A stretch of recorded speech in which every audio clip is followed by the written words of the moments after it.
Bonjour à tous. Dans cet exercice, nous allons calculer les dérivées partielles de trois fonctions pour ainsi retrouver leur développement limité au voisinage du point 0, 0. Tout d'abord, nous allons rappeler que la formule de Taylor aide à calculer le développement limité en un point. La formule de Taylor est la suivante. Lorsqu'on la développe à l'ordre 3, on obtient ceci. Cependant, cette formule n'est valable que pour une seule variable. Pour calculer la formule de Taylor avec deux variables, on utilise cette formule-ci. On peut reconnaître au milieu le binôme de Newton, tout à droite les dérivées partielles en fonction de x et d'y, et le tout multiplié par 1 sur n factoriel.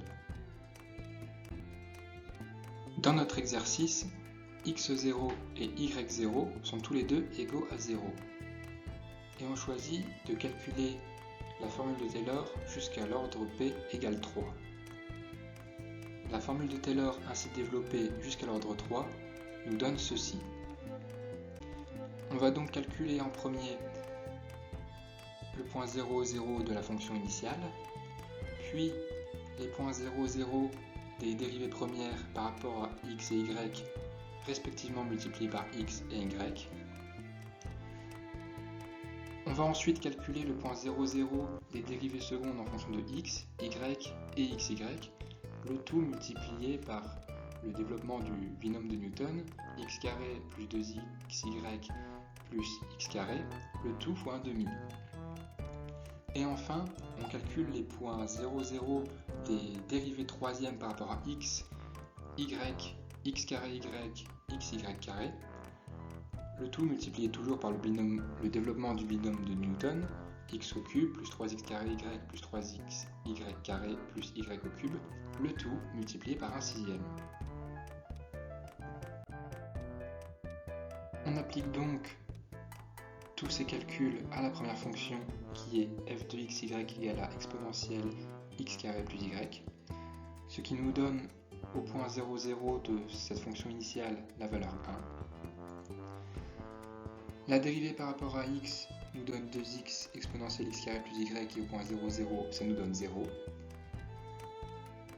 La dérivée par rapport à y nous donne la fonction initiale et ce qui nous donne au point 0, 0 aussi la valeur 1.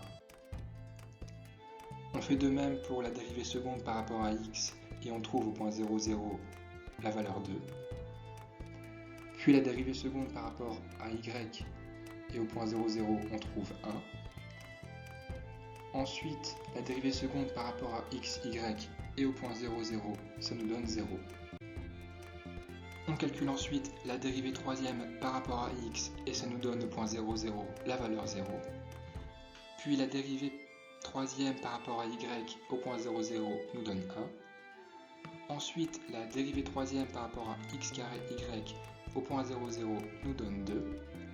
Et enfin la dérivée troisième par rapport à x, y carré au point 0, 0 nous donne 0. Et enfin, il ne nous reste plus qu'à insérer toutes les valeurs qu'on vient de trouver dans la formule de Taylor développée précédemment, ce qui nous donne donc exponentielle d'x carré plus y est égal à 1 plus x fois 0 plus y fois 1 plus 1/2 facteur de x carré fois 2 plus 2xy fois 0 plus y carré fois 1 plus 1/6 facteur de x au cube fois 0 plus 3x carré y fois 2, plus 3xy carré fois 0, plus y cube fois 1, plus le reste.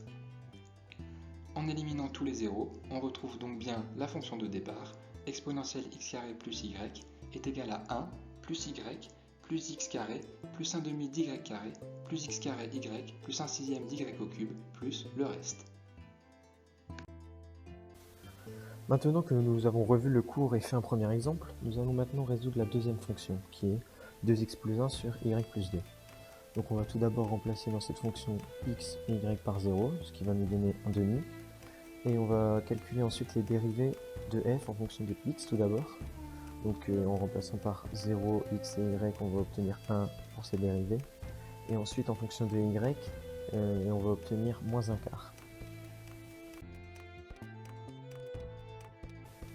On continue ensuite en effectuant la même méthode que dans la première question, c'est-à-dire on va maintenant calculer les dérivées secondes en fonction de x, puis les dérivées secondes en fonction de y, et enfin la dérivée seconde en fonction de x et y.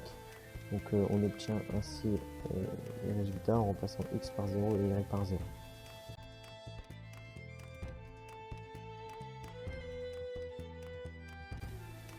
Pour finir, on calcule les dérivées troisièmes en fonction de x, y, puis les deux dérivées troisièmes en fonction de x et y.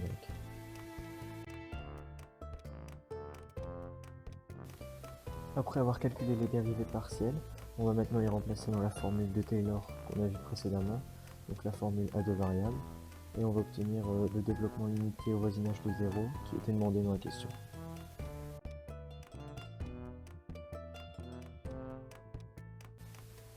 Pour la dernière fonction qui nous est proposée, donc qui est exponentielle de x fois ln de y plus 1, on va pas avoir besoin de calculer jusqu'au troisième ordre, donc on va juste faire la dérivée première et la dérivée seconde.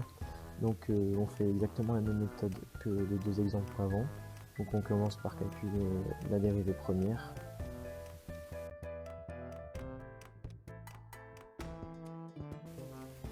Puis on va calculer les trois dérivées du second ordre, donc en fonction de x, y et xy.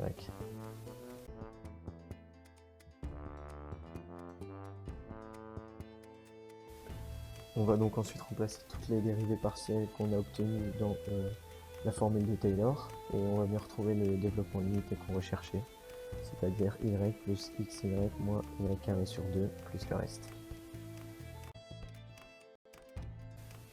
Donc en conclusion, on peut dire que pour retrouver les développements limités d'une fonction au voisinage de 0, 0 par exemple, on doit maîtriser la formule de Taylor, donc soit avec une variable si la fonction ne possède qu'une, soit la formule de Taylor à deux variables.